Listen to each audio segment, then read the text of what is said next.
Hi. Everybody, at the beginning of the movie Bree's diamond ring fell into the swimming pool. The two sisters quickly dived to get it, but instead of finding the ring, Jonna's hair got caught in the filter. Bree immediately rushed over to help her sister. What they didn't know was that a bigger danger was about to come. The pool manager, McGrady, thought everyone had left. He pressed the button to close the pool and headed home. Suddenly, the massive fiberglass cover started sliding shut. Bree saw it coming and desperately pulled Jonna's hair free. They raced to the surface, but it was too late. The pool cover sealed them. Underwater, the sisters screamed for help, but the building was silent and empty. They pushed the cover with all their strength, but it wouldn't budge. Even worse, the pool had closed for the week.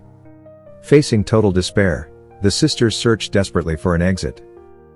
They spotted a tiny hole in the cover, but it was far too small. Even a hand couldn't fit through. Bree found a plastic board and tried to widen the hole. She struggled hard, but the hole stayed the same. The hopeless situation caused Jonna to lose her temper completely. She blamed everything on. If it wasn't for the stupid ring, they wouldn't be trapped.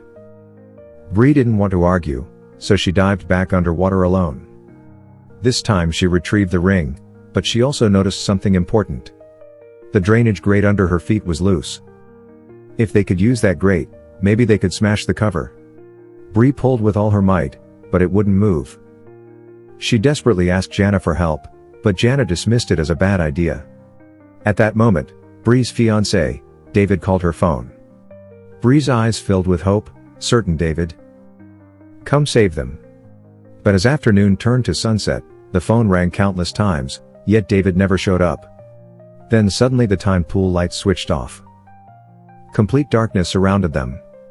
Bree held her head, pale and miserable. She was diabetic and desperately needed insulin, but the medicine was in her bag outside the pool. Seeing Bree suffer, Jonna finally calmed down. She quietly picked up the plastic board and began working on widening the hole again. The two sisters had been trapped in the pool for 4 hours. Suddenly the pool lights turned back on. It was Clara, the night shift cleaner. Seeing someone approach, the sisters pounded on the cover and screamed for help, but Clara ignored their desperate cries. Instead, she started rummaging through Bree's wallet, finding only a little cash in one bank card. Clara looked disappointed. Then she switched off the pool's security cameras. She walked calmly over to the trapped sisters and began to chat casually. Turns out Clara had recently gotten out of jail for theft. She owed a lot of money, had a daughter at home, and desperately needed cash. Her plan was simple: extort money from the two sisters. Clara demanded the PIN to Bree's bank card.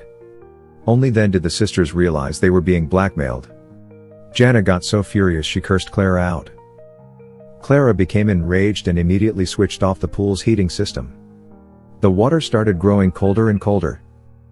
Bree thought about it carefully, then finally gave Clara her PIN number, but Clara wanted to verify it first, saying she'd free them once she returned. The sisters shivered miserably in the free water, desperately waiting for Clara.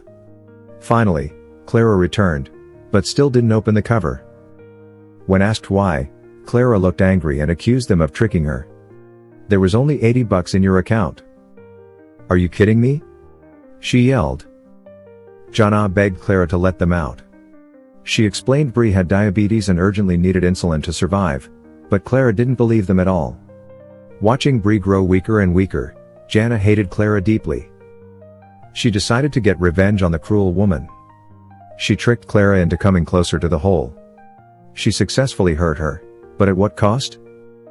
Clara, completely enraged, went straight to the controls and activated the pool's cleaning system. Suddenly, chlorine gas shot into the pool with immense force. The powerful streams made the sisters dizzy and disoriented. They struggled desperately, and the already weak Bree sank underwater. Jonna panicked, quickly pulling Bree back to the small hole for air. Seeing the sisters nearly drowning, Clara decided she didn't want anyone dying on her watch. She switched off the cleaning system. Then Clara returned and demanded Bree's diamond ring. Bree hesitated, but she had no choice and reluctantly handed it over. Looking at the ring, Clara thought she could sell it for decent money. Realizing she had nothing else to squeeze from them, Clara finally went to the control room, preparing to open the pool cover. But when Clara entered the code to open the pool cover, it showed an error. Turns out McGrady had already changed the password. Now Clara panicked. If she couldn't get them, the two sisters were doomed, but remembering her earlier blackmail, she didn't dare call for help or tell anyone. She had just gotten out of jail, and the last thing she wanted was to go back. Finally, Clara decided to abandon the sisters, leaving them to their fate. Seeing their hope vanish again, Jonna cursed angrily, but when she turned around, Bree had already passed out. Without insulin immediately, Bree would surely die. Their only remaining chance was the metal grate underwater, but why? Jonna was terrified. Earlier, her hair had gotten caught underwater, nearly drowning her. Still, she realized she was Bree's only hope. Gathering all her courage, she dove underwater and pulled at the grate with all her strength. The first try failed. The second try failed too. Finally, she found a swimsuit strap to use as a handle. This time she succeeded. Quickly surfacing, Jonna smashed the metal grate against the pool cover. A crack appeared. She smashed harder and harder, and more crack formed. With a loud snap, the cover finally broke open. Jonna immediately dragged Bree onto land and injected her with insulin. Bree slowly regained consciousness. Just as Jonna breathed a sigh of relief, she looked up. Clara had come back again. This time, holding a gun pointed directly at them. Clara feared that if the sisters survived, they would definitely report her to the police. So she decided to eliminate that risk herself. Jonna hugged Bree tightly, crying and promising Clara they wouldn't anyone, but Clara didn't believe her. Stepping closer and closer in desperation, Jonna remembered Clara's weak spot. "If you kill us," she shouted, "what will happen to your daughter?" This struck Clara deeply. She slowly lowered her gun, then returned Bree's ring. Jonna quickly called 911, and true to her word, she allowed Clara to leave. Finally, the two sisters were safe, so the lesson from this story: never wear jewelry while swimming and always wear a swim cap. Like and subscribe for more interesting movie like this. Turn on notifications and leave a like to help the channel out. Thank you for watching.